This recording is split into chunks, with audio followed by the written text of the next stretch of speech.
Beginning in the early to mid 1900s, advocates of this movement have maintained a focus on elder American rights. According to supporters, the elderly deserve a right to life, dignity, and the integrity of their persons.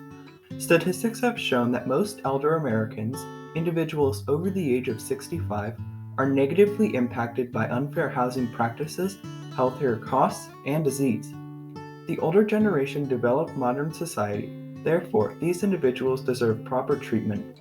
In 1965, President Lyndon B. Johnson signed the Older Americans Act, a direct result of a lack of community social services for older persons, according to the Administration for Community Living. In addition to influential individuals such as Johnson, the Housing Act gave rentals to older Americans.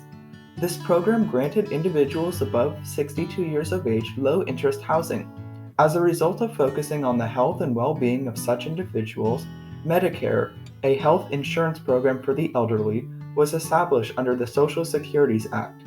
As a result, elder Americans' rights movements made a large improvement in relation to equality and prosperity during the 1950s and 1960s.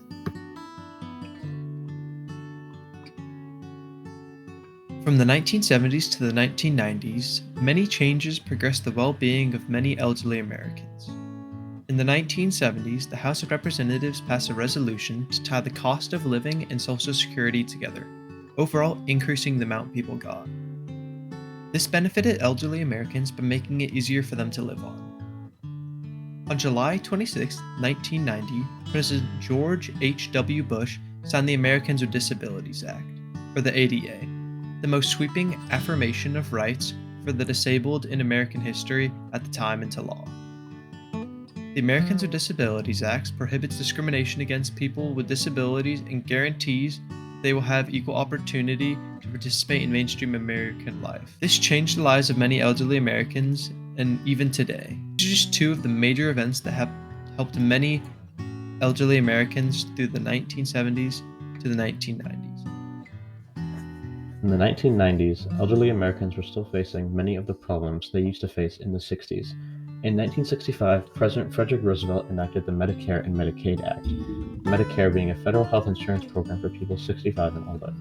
This act, alongside Medicaid, was part of FDR's New Deal and shined a new light on the rights of elderly Americans. In 2000, the American Homeownership and Economic Opportunity Act was passed. This act, among many ways to make housing more affordable, allowed elderly and disabled Americans to find apartments and houses easier, and made it harder for landlords to deny people because of their age. In 2010, President Barack Obama signed the Affordable Care Act, which was the closest America has ever been to universal health care, and set a precedent to the nation that the lives of elderly Americans were still a priority to the government.